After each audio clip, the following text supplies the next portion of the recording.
What is going on, guys? Judo Sloth here, and welcome to today's special Clash of Clans video. Here at Elite Gaming, we progressed into the finals. We actually won the finals, the North American finals, and we have on the line here DJ, who pulled out a Town Hall 11 3-star attack. Welcome to the channel, my friend.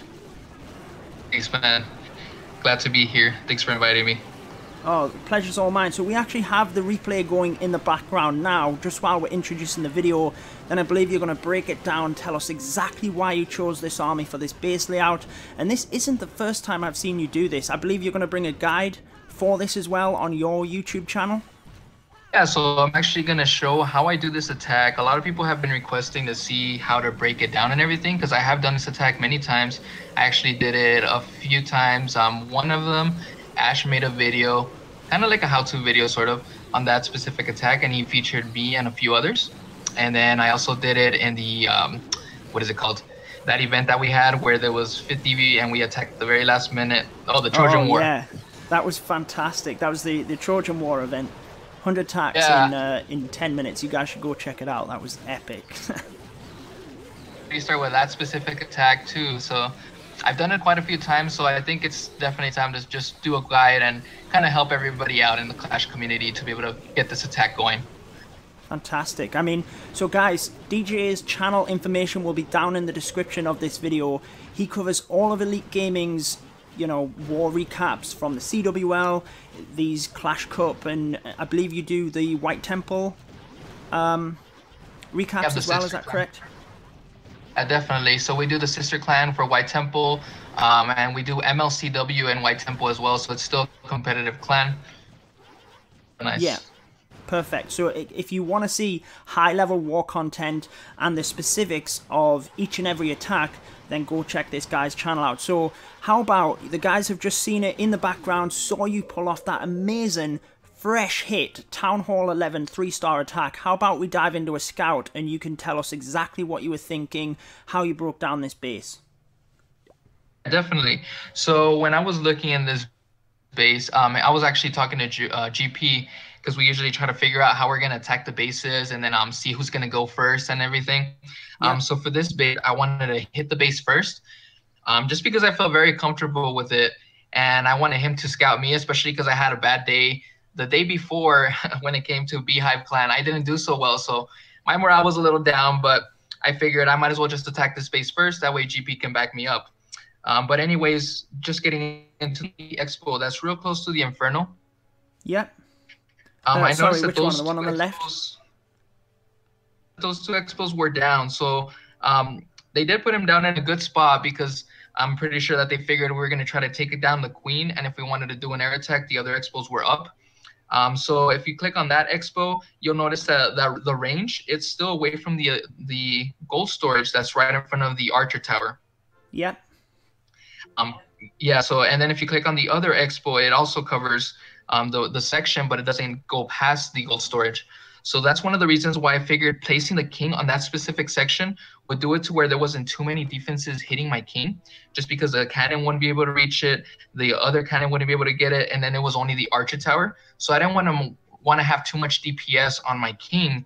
So I figured placing the king down first, taking some coverage from the archer tower, and then once the king is taking the hits for the baby dragon, I was going to place the baby dragon where the gold mine's at, and then another one on the top section to create a funnel.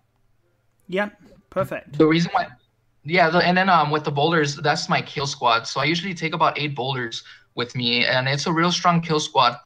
And I decided to put them right where the gold storage is at, the one that's closest to 9 o'clock, but place it to where the boulder bounce would be able to get the other gold storage, because those two things are super high hit point structures. So I want to get rid of those as soon as possible. So I placed all my boulders there to kind of get that bounce going and get rid of that stuff. And then if I place a jump spell right where the queen's at, that pretty much opens up the compartment, takes down the expos, and I figured I'd be able to take down the air defense and an Inferno. Unfortunately, the Inferno didn't get taken down by my queen, but I did get the Eagle Artillery, which is something that I wasn't sure if I was going to be able to reach. So I definitely got good value there. So that's the reason why I chose this kind of attack, because I saw the big value for the kill squad, and I noticed that the air defenses were lined up pretty well, where I can just do the air portion of it and then still be able to freeze the Inferno with the Wizard Tower. So nice value there. And then just rage right through that section and just kind of, you know, follow the loons with haste to make sure that they get through the base pretty quickly.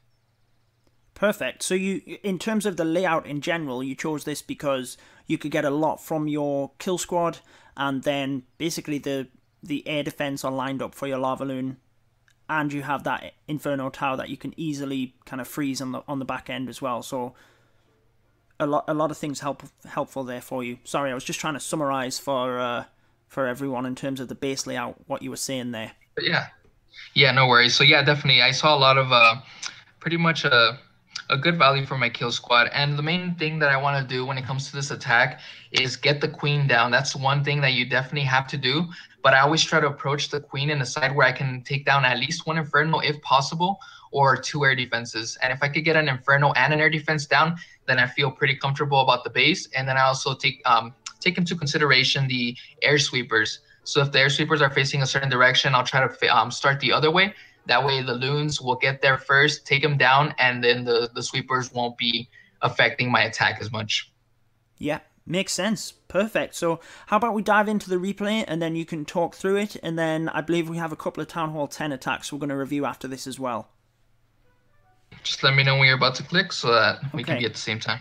Awesome. Yeah, I'll count down for 3, 2, 1. Off we go.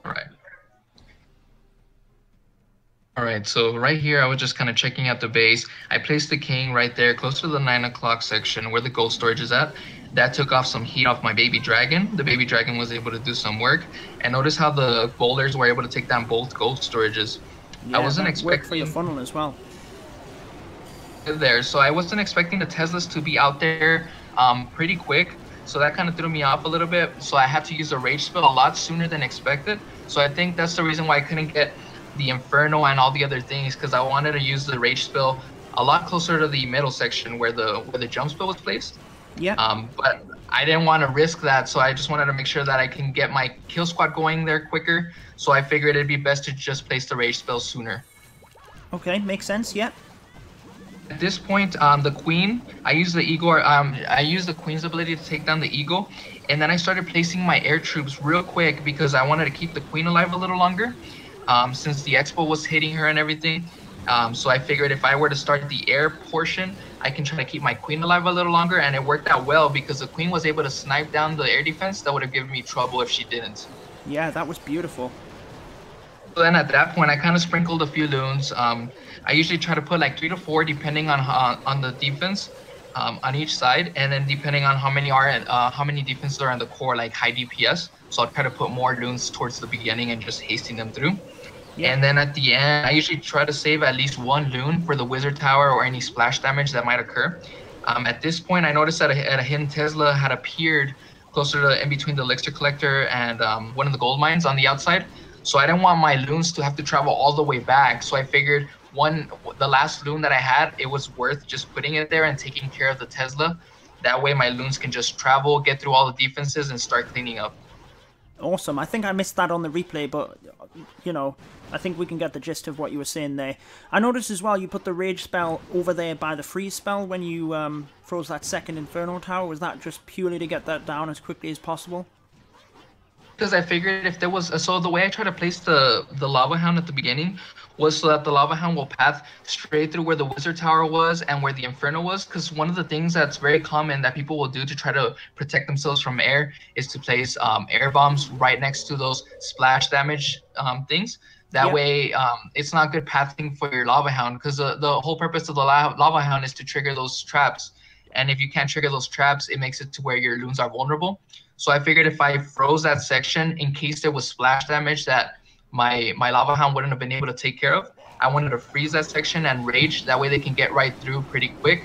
And if there was any air bombs or anything, it wouldn't kill my troops because the splash damage wouldn't be taking them down. Perfect. Yeah. I mean, sometimes it's just the little subtle things like that that can really make the difference in raid. So, yeah, I think that was really well explained, and nice use of your spells over in that area as well.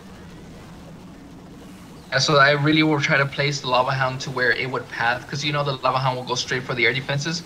So I try to place them in sections where I think there's going to be bombs, like air bombs or any SAMs.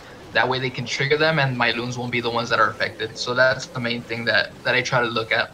Yeah, I'm just very quickly, as you were kind of wrapping up there, just putting the replay on in kind of fast speed in the background as well, and I noticed a couple of the air bombs going off after the lava hounds. We even got to see that Tesla you were talking about as well, so I think that was beautiful, very well explained. And again guys, if you want to see more of this, DJ has his own channel, so the link's in the description. That's all you need to know. Yeah, definitely. And like I said, I'll be making a guide pretty soon, so definitely check it out, and I'll be going more into detail and showing you different bases that I'm attacking, and even show a live one, like maybe a friendly challenge or something that I'll find for farming or something. It's actually a good one to push for the 5K mark. That's what I use to push. Perfect. Yeah, that's awesome. I think people will gain a lot from your channel. So I think we have 2 other Town Hall 10 attacks that we were going to go over just to show a little bit of variety. And obviously you were involved in this war. I'm purely here spectating. And it was a close matchup. Obviously, it was the North American final. I believe you guys won on percent, so we have a couple of high percentage Town Hall 10 attacks to look at as well. So I think we're first going to have a look at replay number 3. And they just let me know when you're about to press it. Yeah, so 3, 2, 1. So all of these are against the same Town Hall level, right? There's no dips in the in this event. Yeah, so there's no dips. You can't really scout unless your Town Hall is cleared. So for instance, if the Town Hall 9s clear all the 9s and there's hits left, then they can go ahead and scout any base going up, but there is no dipping. So if the 9s happen to fail on a certain base and all of them failed on that specific one, you pretty much lost that star. Yeah. And I think they did manage to get a Town Hall 10 triple, and that's how it came down to the percentage. But obviously this one is a 91%, I believe it was. So looks like he's coming in with the dragons, which is obviously very popular right now at Town Hall 10. And I notice he's bringing a bit of a kill squad. He has 3 of the air defense pushed to the left-hand side of the base, which obviously, you know, that's always an advantage for the dragons if you can get a couple of them down, correct? Right, and then the thing is, if you notice, there was a wall breaker fail, so I'm pretty sure if he would have been able to get those wall breakers through, he would have been able to break in the queen, take care of at least one of the air defenses, and then it would have been easier from there. But unfortunately, that wall breaker pretty much stopped this 3-star from happening. But I think it was a real close, nice planned out attack by Ryan. Yeah, that's such a, you know, that's kind of the nature of these wars, isn't it? These high-level wars. Is one little fail like that, one little simple mistake can often be that deciding factor where, you know, that's it. You don't get the 3-star because of that one little bit. And I agree. I think if he had have came in from there, you know, that potentially even 2 air defense down, that would have been a massive difference in terms of this attack. Yeah, definitely. Because if you notice, he had to place the lava hound at the very top section. If the air defense was taken care of, he would have been able to place it at a different section and kind of go for the back end air defenses, and all those dragons wouldn't have taken as many hits as they did before. And even though he does have a level 1 clone, I think it's a good thing because you don't have to worry about potentially cloning the lava hound by accident. So there's no issue on that section too. That's a good point. I'd never thought of that actually, but yeah, you always have to wait until your lava hound gets ahead and then kind of drop the clone afterwards in order to make sure you clone that loon. Or I guess you can just put the loon in the clan castle first, since that happens now anyway. True. But yeah, it's one of those things that at least it makes it safe, where you can just place the clone spell right on top of the lava hound and it doesn't matter because it's not fully leveled up. So it makes it to where he doesn't have to worry about that. Yeah, so such a shame, but still, I mean, 91% as a 10v10 is definitely impressive. So I think we're going to move down to number 6 after this. So I'll press the replay in 3, 2, 1. It actually is from Faked Wargasm. So I definitely want to thank them because it was pretty much made up of Elite Gaming and Faked Wargasm together to take care of the crew. Okay, awesome. Yeah, and I think we should maybe give Jethro a shout out as well.